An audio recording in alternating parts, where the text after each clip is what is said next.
Welcome to the World of Zwift, your one-stop shop for all that is fun and all that is fast, and here's what's coming up on today's show. We've got highlights and we've got results from Monday's Premier Division points race on Le Petit Boucle.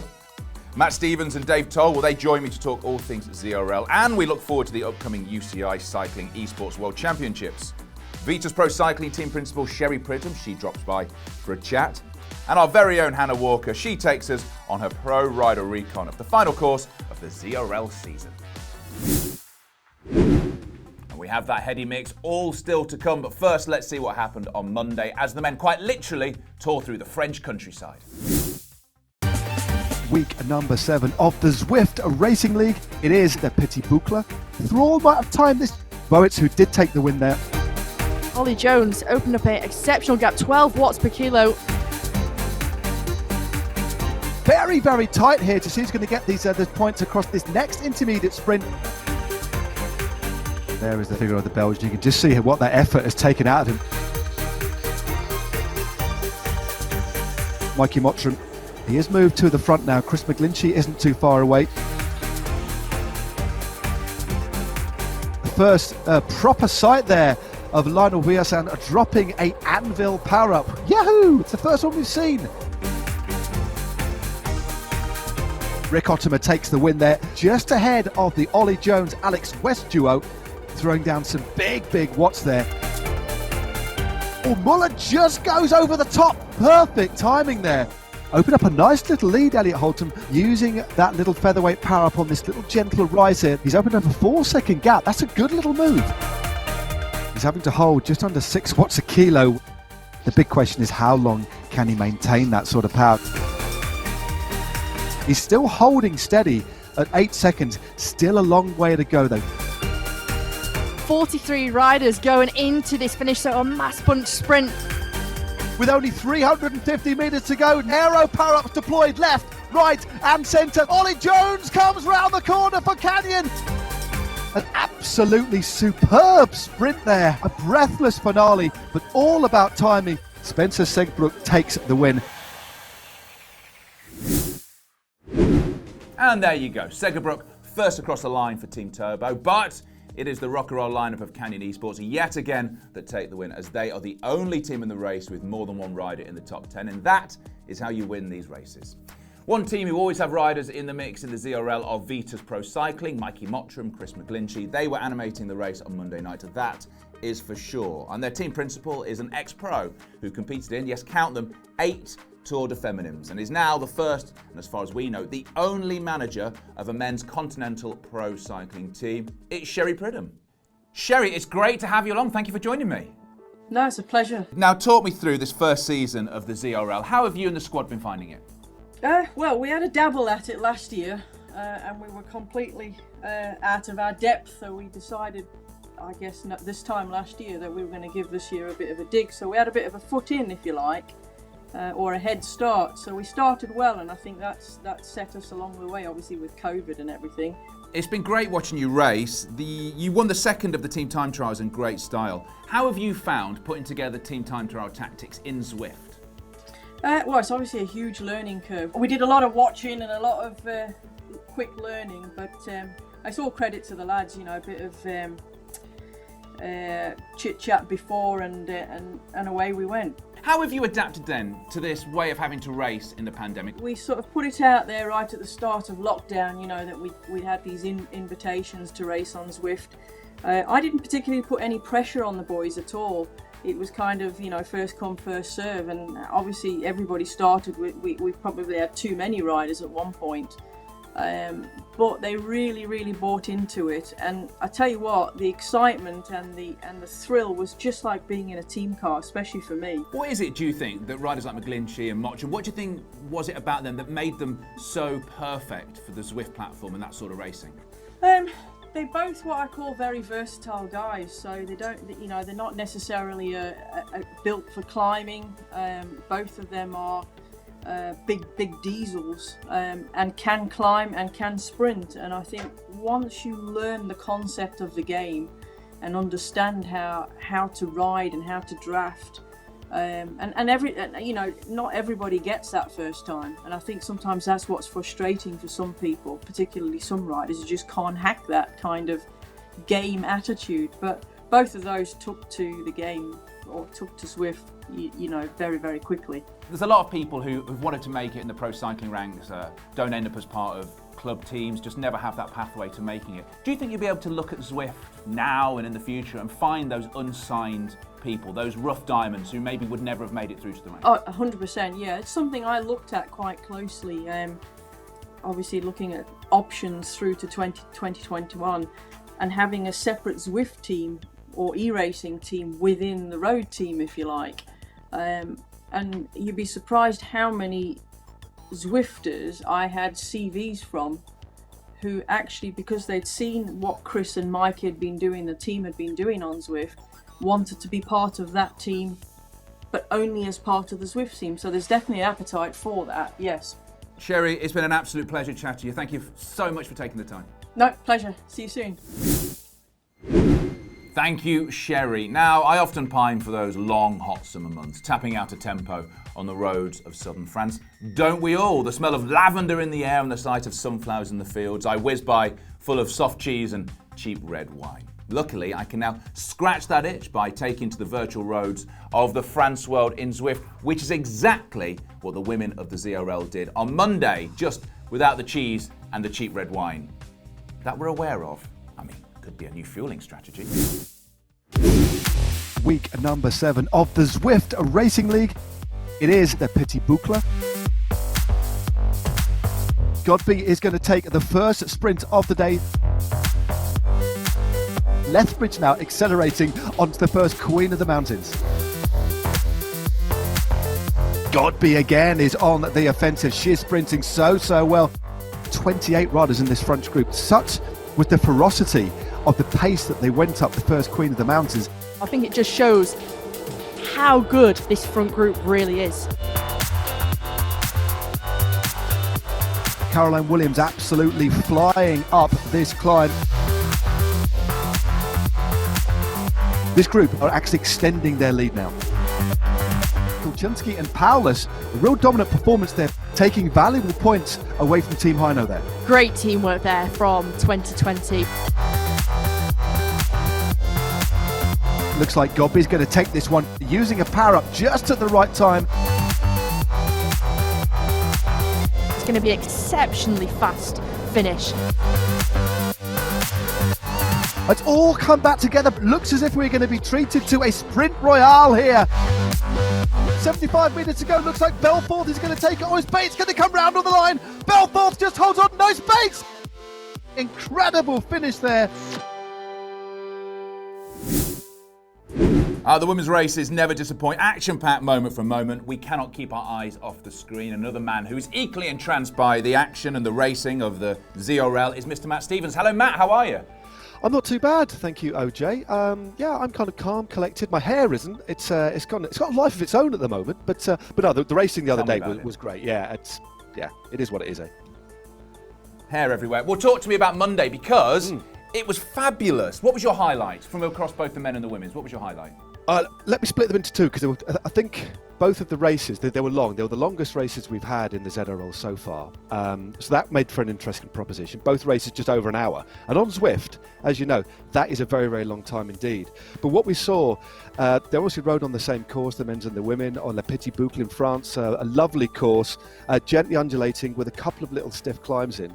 But for if we talk about the women's race first, far more attritional than the men's and far less tactical, in fact, although tactics came into play towards the end. We saw on the only uncategorised climb of the day, which ironically was the hardest climb of the day, climb that came about 2/3 of the way through the course, the field just split to pieces. We had a group of about 25 at the bottom, and by the top there were only 12 riders left. And one rider that I do need to pick out from Team Vision is Jackie Godby as well. She won 3 of the sprints, still managed to get into the front group and finish 6th on her own without any teammates around her. So I think she was the outstanding individual rider. Lou Bates for the win again.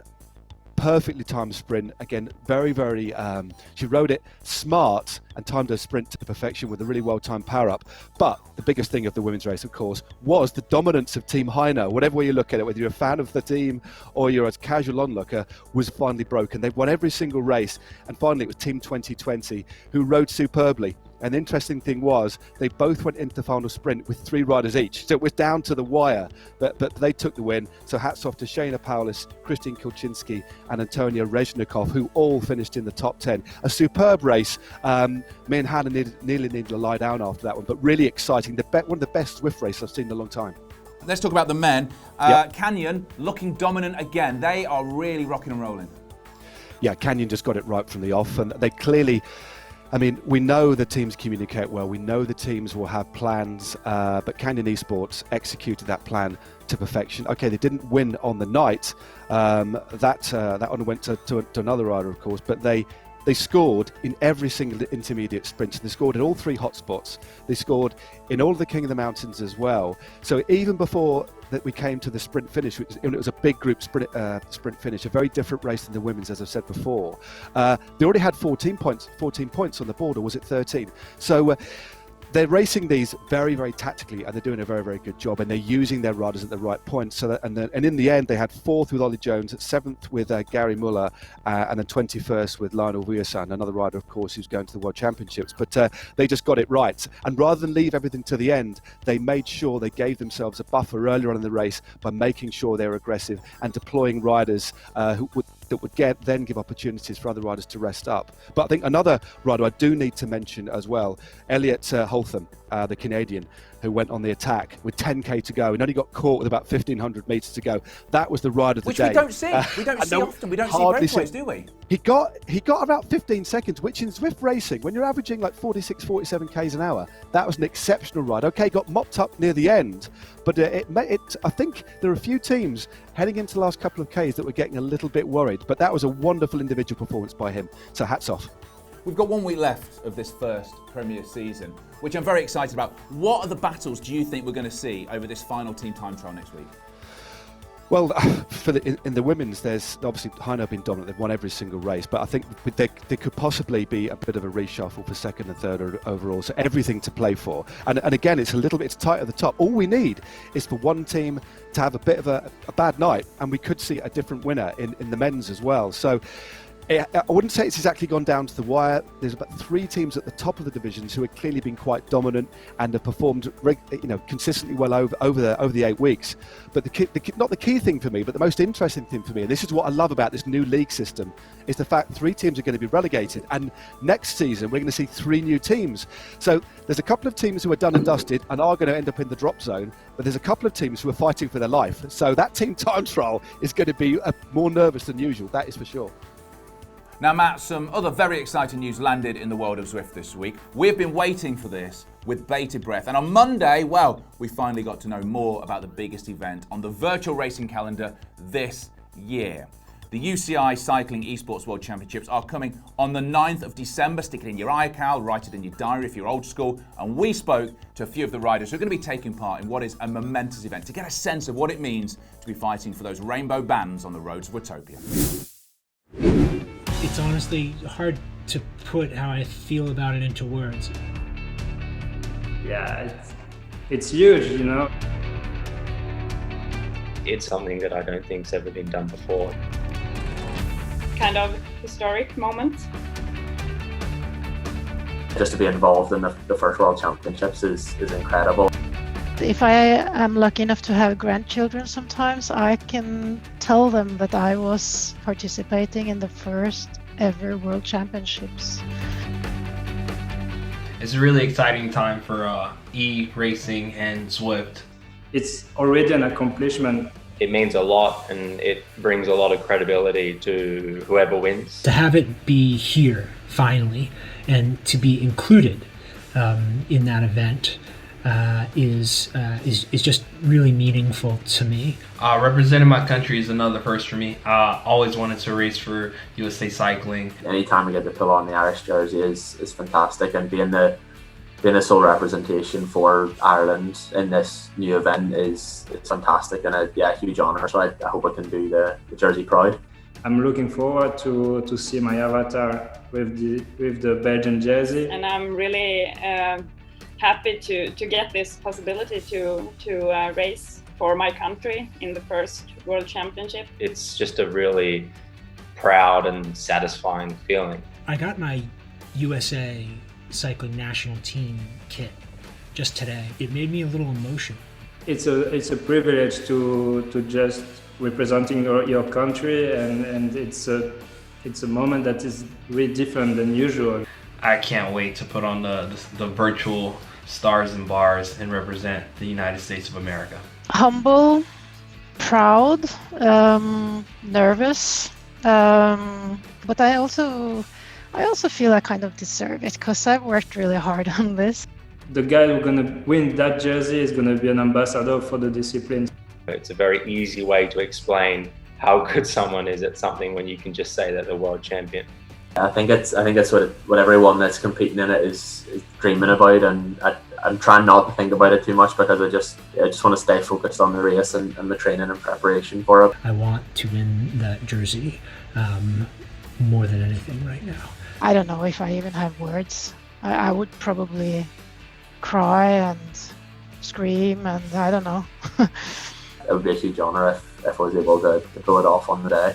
It's been a goal for me since I was a little kid, and if I can make it happen now, it would mean the world. Going for the win, so let's see if it comes off. Well, we saw that World Championship jersey there that somebody will be winning in just a couple of weeks' time. And Matt, I've got the hots for that jersey. Yeah, I first saw it a day or so ago and it popped up on my Instagram feed and I thought, whoa, that is nice. And it was like one of the animated kind of little gif of the kind of pixels coming across. I thought, yeah, it's a proper nod to the UCI Worlds bands, which are iconic and so important, the pinnacle of the sport, but done in a way that kind of is a nod to, of course, what we do here on Zwift. And the first Esports World Championships, I think they've done a really good job with that jersey. And it's very exciting. The temperature's starting to kind of slowly rise now ahead of it. It's only a couple of weeks away. Cannot wait. I'm already on the boil, but I always get overexcited far too early. One man who's with us as well is Dave Towle. Dave, excited you can join us right now. You've seen that jersey. Somebody, well, two people, a man and a woman, will be wearing that jersey. They're going to be so proud. Yeah, there's always that significance of being the first ever world champion in a discipline, and we're on the threshold of that. There are some very amped up racers around the world getting ready for what's going to be the most challenging 50 kilometers that we've seen in esports up to this day. If we're talking about the 50 kilometers, Matt, the Watopia course, who's it going to suit? It's I think, to be perfectly honest with you, whoever came up with using that course, I think it's a great idea because it's got some good climbs on it. It's got some flat sections, some little descents. It's kind of reasonably technical. I think there's something for everybody. I would call it a classic sort of course, but that's not exclusively favouring the climbers, for example. So I think if you're a rouleur, if you're a sprinter that can get over the shorter climbs, and if you're a puncher, it will suit you. So I think for the inaugural World Championships on Zwift, this course is ideal, but with an added element of endurance as well, because 50 kilometers on Zwift, as we know, is quite a long time. That's even long for a regular criterium in real life. So it's an interesting kind of distance. It's going to be just over an hour, but that course, I think, will give us a really good spectacle. And I think everybody that enters is in good form will think they've got a chance because of the course design. And talking about the people who are entering, Dave, I mean, this is the first time we're really going to see people from the road pro world taking on people who are big names in the Zwift world. Yeah, it's an incredible mix, decidedly different than any other esports race we've ever had. The stakes are high, but it's the depth of these fields. And as you mentioned, riders coming from all of the various endurance cycling disciplines, including triathlon. And as Matt says, when you look at the number of riders who line up, who think that they've got a chance to win, that's at an all-time high. That's what a world championship course should bring to the sport, without any doubt. And we have some of the biggest names. We've got Flanders winners, former world road champions that are taking the start. So the depth is incredible. You look at the spectrum that we have here. There's some names that you'll recognize. There's some names that are breaking through. And this is the first time, OJ, that the community racers, guys like Lionel Viasen, have a chance to line up against the riders that they've never had a chance to race against before. So this is a big deal for the Zwift community-based riders as well. is if I was going to push you, Dave, without saying any names, do you think it will be somebody from the pro peloton, or do you think it'll be somebody from the Zwift community ranks who are going to take these world titles? Both. I just beat the quiz because I'm going to say a rider like Lauren Stevens is where I would look. She won one of the Tour de France virtual stages this summer. She's also won a stage at L'Ardèche, which is, for all intents and purposes, the women's Tour de France these days. Her teammate, Sarah Gigante, another rider that I would watch. They have raced on Zwift a lot. They haven't just dabbled. They've jumped into community races week in, week out. Do you agree with that, Matt? I mean, you're somebody who straddles both worlds, both the pro world and also the Zwift world. Do you see that's a hybrid winning? Yeah, I kind of do. I think it's, first and foremost, I've got to reiterate that I think it's just a fascinating proposition. I just think it's wonderful for esports, wonderful for the platform, wonderful for people coming into the sport and just wondering what it's all about. It really is, whatever way you look at it, because I know some people are kind of skeptical about this, but it's a celebration of bike riding, indoors or out. But seeing them come together like this is going to be very, very special indeed.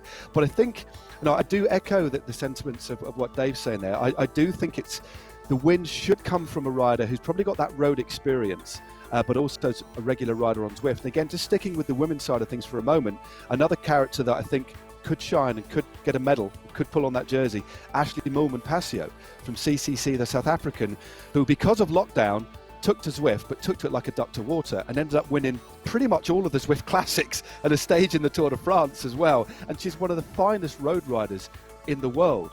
So you can't count her out. But I think we talked about as well this kind of crossover element. And if this individual one, I'm going to name now, Lionel Sanders, one of the finest triathletes in the world, he has got an amazing engine, knows how to ride on Zwift, trains on it pretty much exclusively as well. He doesn't ride on the road. The only time he rides on the road is in the triathlon itself. But he absolutely wiped the floor with experienced pros and community riders when he rides on Zwift. So it's absolutely fascinating. And another rider maybe to conjure with as well, he talked about the Tour of Flanders winner, Alberto Bettiol is going to be here as well. He'll like that punchy sort of terrain. But my favourite, and I'm sorry for going on so much, because I'm so excited about this, I'm just waffling on, is Tom Pidcock. I mean, cyclocross world champion, mountain bike world champion, Giro d'Italia, and he's won on Zwift. He was, again, he'll admit it, he was a bit of a cynic. He won on Zwift. He blew the field away on the Innsbruck circuit just a few months back. And after being a bit of a cynic, he's been won over, and he is going to be dangerous. And he's got such a mentality. He wants to win in every single discipline: road, mountain bike, cyclocross, and now he'll want to dominate Zwift. So that's just what I think anyway. Do you think, Dave, if Lionel Sanders wins, which was one of Matt's picks, do you think if Lionel Sanders wins and a triathlete takes the rainbow bands, do you think it'll put all the road riders' nose out of joint? Yeah, I do, without any doubt. I think that a rider like Christopher McGlinchey from Northern Ireland is not going to let that happen. There's a lot of pride, and there's no doubt about it. The guys that make their living racing their bike, they don't want to get beat by a triathlete. No way. Well, Matt, you've raced at the World Championships. You know how much pride there is, and I think that there's pride in this event as well. And never forget, at the end of the day, that e-racing is a bike race. You're on a bicycle, and all of the attributes that make you successful, the ability not to quit, the ability to suffer more than you ever have in your life, these are things that make a racer successful. This is not an exercise contest. This is a bicycle race at the very highest level. Yeah, I agree. Words. And I totally agree with Dave. And I think the wonderful thing, just to kind of bring it full circle, is the fact that Zwift has got an enormous and ever-growing community. And there's going to be definite opportunities here, especially when you think about the new Zwift Racing League, which is community-focused with teams moving up and down as they progress. There'll be riders on Zwift who look at this World Championships and think, I want a piece of that, who are maybe a member of one of the smaller teams who've got ambition, got drive, got belief.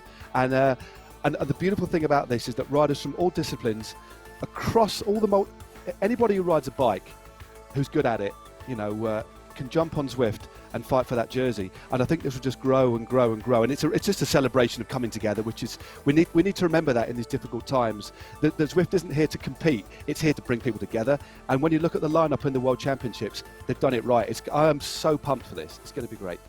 Oh.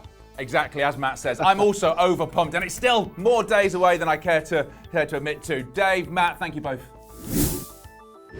Now, when it comes to finding those standout performances and the future stars from the community divisions of the ZRL, hopefully I'm one.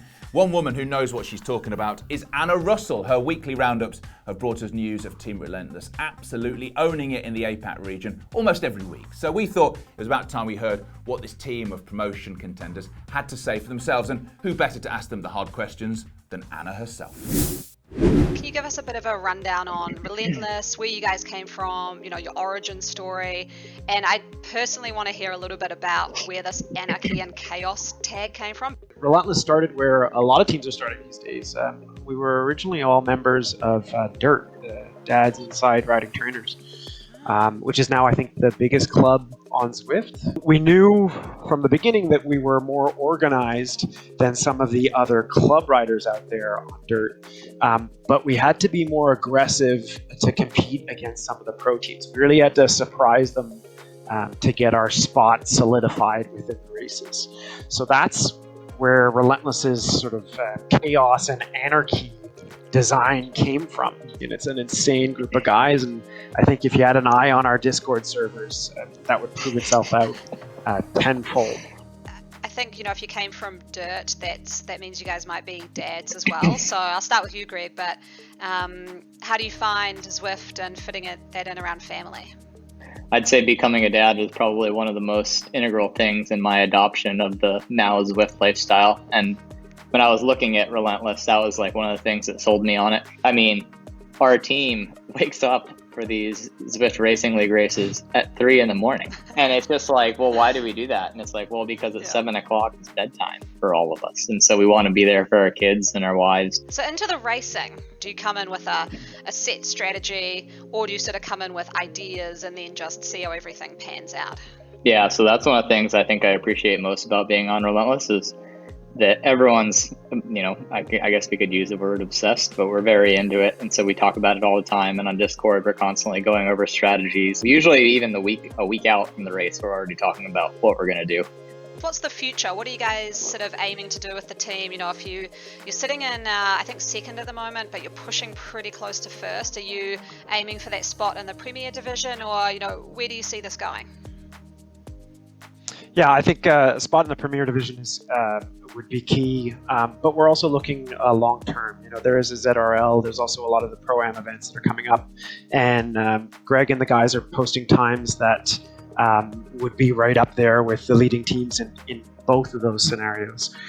So we're really excited about taking that next step. Yeah, well, I'll be stoked if you guys can push up into the Premier League, but I'll miss you. I'll miss you in the APAC division. It's super fun to commentate on your guys' riding style. And, thanks for your time today as well. It's been really good to see a bit of an insight into the guys behind the team. We see the avatars with not many facial expressions, but seeing you guys here and hearing a little bit more about it's been awesome. So thanks heaps.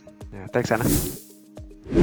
Now, if you're going to ask me what sort of ex-pro cyclist I would want to take with me on a tour of the final team time trial route in ZRL Season 1, I would say someone with a way with words, an illuminating personality, and a keen sense where the action is going to happen. Someone like Hannah Walker. And as if we planned it, here she is on Watopia Wastebank with her pro rider recon. Hello, my name's Hannah Walker. We're here on the Watopia Wastebank course. This is the course that the riders will have to undergo for the team time trial. First up, it's the Fuego Flats, a great point for the teams and riders to gain extra speed, use their technical abilities that they've learned and practiced over the last few weeks. So we've just gone through the first arch, which is the first opportunity for riders on the teams to get a power up. On a course like this, with no climbing at all, the optimum power up would be the draft or the aero boost. So after we've gone through Fuego Flats, the next icon on the route is that little village we've just passed through. When you're out in the desert, it's extremely difficult to know where you are. So this is the first part on the course where the gradient really starts to rise. Only 3%, but this could be where we see some damage being done to those teams after such a fast start, a fast pace. The last thing you want is for one rider to put the hammer down on this climb because they're feeling good, and at the top they end up having to wait for the other riders. Now as we descend here, this is a prime point where Riders on the teams can't rest on their laurels. They don't want to lose the wheels in front of them if one of the riders in the group is pushing on. So we're just under the halfway mark. We've just gone into the underground tunnels. It comes out at the Jarvis tree. Another bit of gradient where it is -6%, so another point for the teams and riders just to get a little bit of respite, gain some extra speed, and to try and carry that through this underground tunnel. You can see the snow-capped mountain ahead of you and the little metal architectural cyclists in the foreground. Perfect formation from them for a team time trial as well. So we're just passing through the beautiful Italian villas, another indication of where you are on the course. This is where we can see the pace really get hot, passing through all this lava in the volcano. As we turn left onto Ocean Boulevard, we'll see that magnificent running track, but no time for the riders for sightseeing. Only 4.1 kilometers remaining. 1,000 meters, the legs will be screaming, the lungs will be burning. They'll be willing and wanting this finish line to come. 300 meters to go now. The finish is in sight. We can see that arch, we can see the rock arch just ahead of us. This is really, give it everything you've got now. If you have anything left in the tank to sprint, really start to wind it up. If you've got the power up, start to press it now and get the benefit as the 100 meters to go. Well, there we have it. That's Wartopia's Wastebank. Now you've seen it, it's time to see what the riders in the Premier Division can do. Well, another week rolls by and there's only one round left in this first season of the ZRL Premier Division. I know. Hold it together, OJ. Hold it together. Strong men also cry. But this week, what have we learned? Well, we've learned that Hino are beatable, that Zwifters who start in the community can make it all the way to the UCI World Championships, and we've learned that Hannah Walker really does know her way around Watopia Wastebound. Make sure you join Nathan and Dave on Monday for the final TTT of Season 1. Check out the community divisions over on ZCL on Tuesday, and then meet me back here next week for more from the fabulous World of Zwift. Until then, don't just ride, race and ride on.